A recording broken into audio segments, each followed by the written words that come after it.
NBA restricted free agent market has been a little bit murky so far this offseason as these four high-profile players, Josh Giddey, Cam Thomas, Jonathan Kuminga, and Quentin Grimes, are all still unsigned to this point. And it's, July 19th, 2025. That's a pretty big ways away into free agency, and it doesn't look like any of these situations are being resolved anytime soon. We have all the latest reports from NBA insiders on the free agency of these four individuals that could make a big impact this summer. But before we get into all that, I got to get a pulse of the hoop fans out there. If you miss the NBA, the great league that we have, go down below, hit that thumbs up icon, show your pride, show me that you missed the NBA as we are getting to the dog days of summer at this point, and we're about as far from the 25-26 season beginning as we ever could be.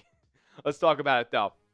Restricted free agency. It is not easy considering the landscape across the league at this point. And we'll start with the biggest name, I guess, on the free agent market remaining, and that's Jonathan Kuminga. And out of the names that we will discuss on today's show, it really seems to me that Kuminga has the highest chance of finding a new team rather than the other three restricted free agents. As we know, the teams that these four players have previously played on all have the ability to match any contract offer sheet that is thrown their way. But with the way that the salary cap table looks around the NBA, it doesn't look like there will be many offer sheets externally for any of these players. Let's go to the latest on Kuminga here from NBA insider Jake Fischer, who gave us the facts that Kuminga and his agent Aaron Turner met with the Golden State officials in Vegas Summer League last week, and there is still yet to be much traction on a deal to this point. The big reason for that is that there's kind of a hang-up, and that hang-up is Kuminga looking for $25 million a year in average annual salary. It doesn't look like the market outside of Golden State really believes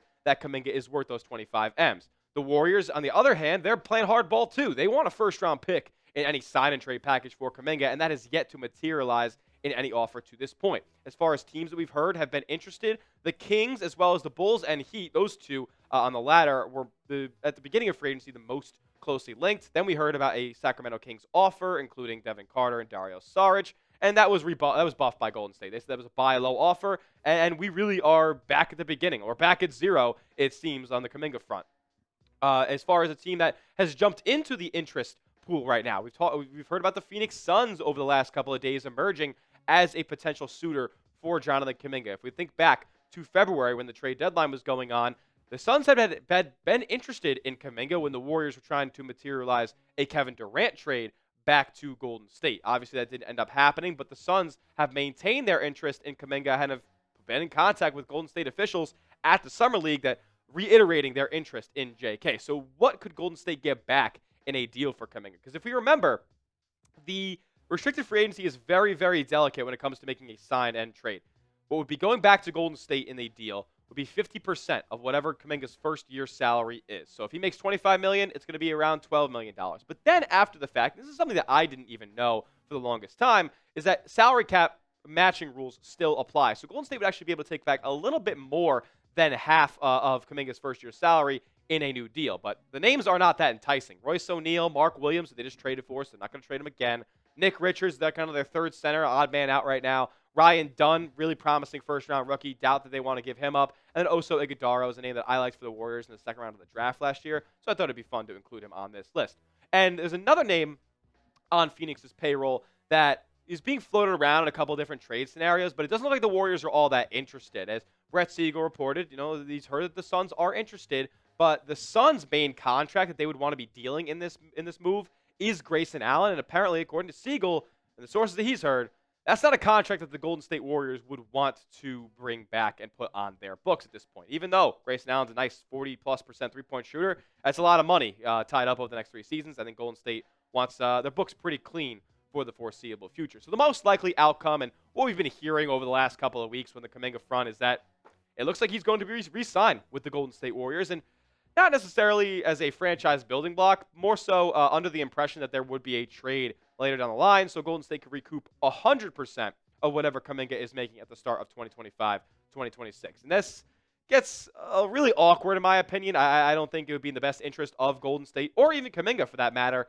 to return and be joined at the hip at the start of next season. I think it would be best for both sides if they came to a sign and trade agreement this offseason, but to this point, the Warriors have not been enticed by any offers made around the NBA. So we're in a stalemate, and we've heard that this could end up leaking all the way into August. So we'll keep you tapped in on all the Kuminga stuff as it goes on. But let me know what you guys think happens with Jonathan Kuminga in the comments section. What happens? Does Golden State re-sign him, or do they find a trade partner before the offseason is wrapped up? You let me know down in the comment section. Re-sign or trade? I want to hear from the hoop heads out there.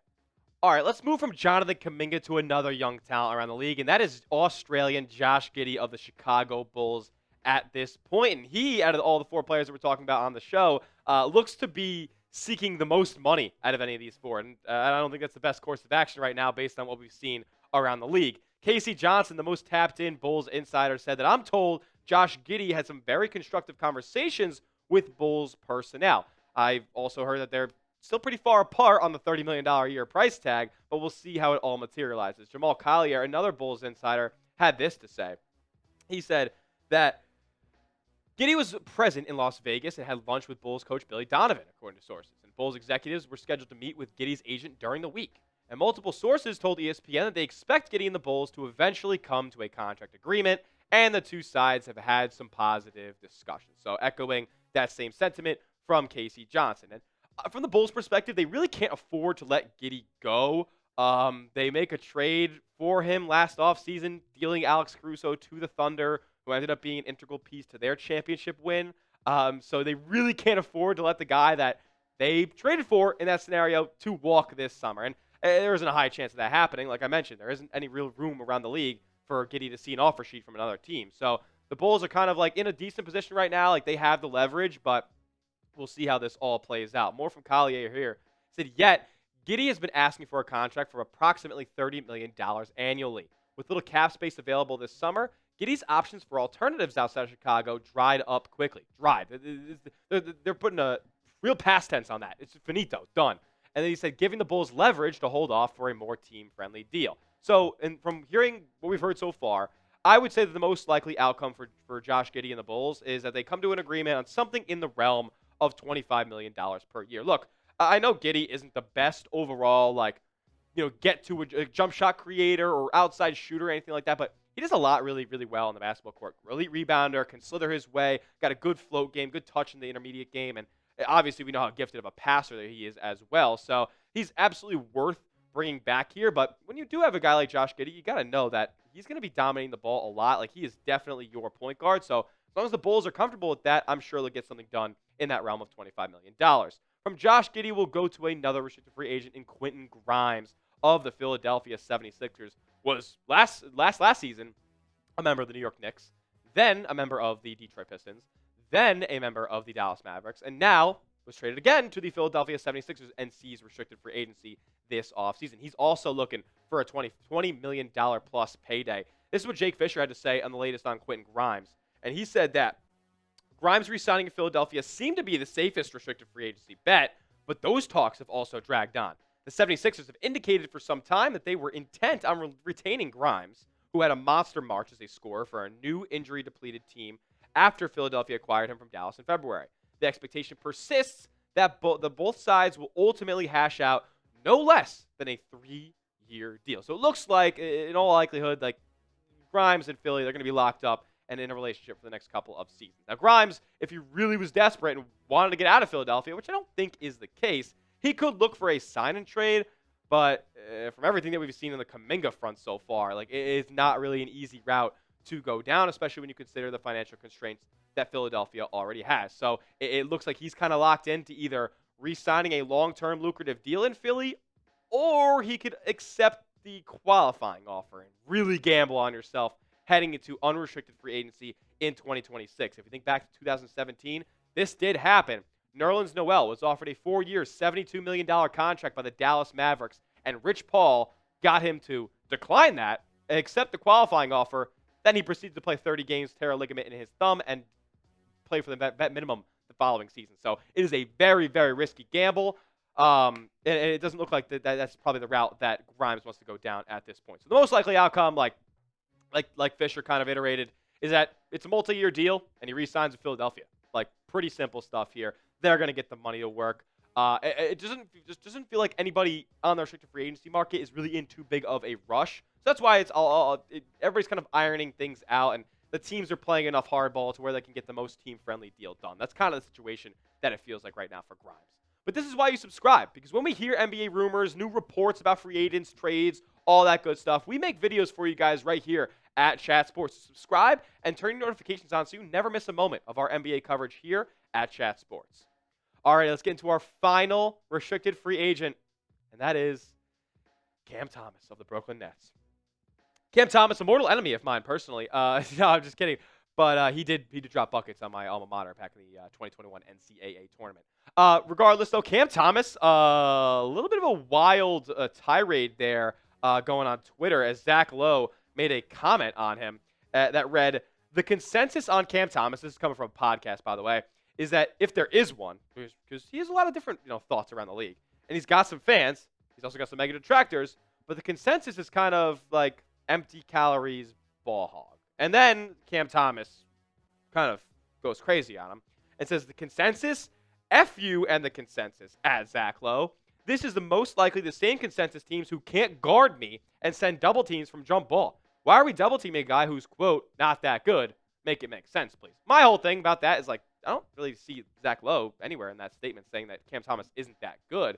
Like, Devin Booker, for the longest time, was an empty calories ball hog. We know how good of a player Devin Booker is, but, like, he was putting up a lot of empty stats for bad Phoenix teams for a couple of years before he got some help around him. So the same thing is true with Cam Thomas. And I'll say this about Cam Thomas, too. He's much smaller than Devin Booker. Like, he's a shooting guard, a 6-foot shooting guard. Like, that's not exactly the best archetype that you would want around the NBA. So I'd understand the consensus not being super high on a guy like Cam Thomas at this point. And honestly, for a lot of guards that have the same archetype as him, the love for these small scoring, like one-dimensional, one-way guards, like, it is fading. We're seeing these guys not get the lucrative deals that they have maybe gotten in the past. So it's very understandable, even out of all four guys, that Cam Thomas is taking a long time on getting any resolution done with Brooklyn or somebody else. Mark Stein said this. It doesn't look like things are slowing down, or at least speeding up anytime soon, I should say. He said that the Nets, in fact, have yet to significantly engage in their own restricted free agent scoring guard, Cam Thomas. Interesting. It's interesting how long these are all taking here. And then Brian Lewis from the New York Post came in saying this: "The elephant in the room is Cam Thomas. While the Nets are, well, the Nets fans are fretting.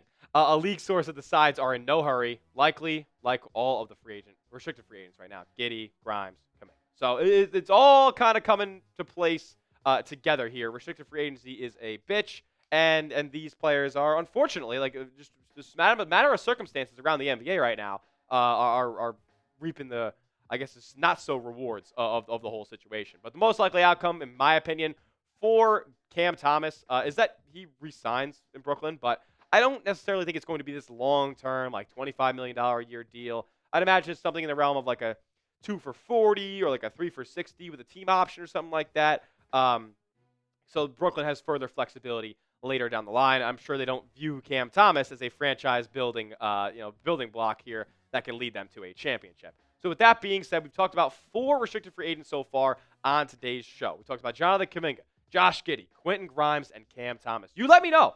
Predict the landing spots of each player. I know most of your guys are going to say the right answers, that all these guys end up re-signing with their teams. But if you guys think maybe a Jonathan Kuminga or a Cam Thomas or even a Quentin Grimes potentially finds a new home, you let me know down in the comment section. Make sure you are subscribed to the channel for all the latest NBA news and rumors all offseason long. You can find us right here, youtube.com/chatsportstv. We'll see you guys in the next one.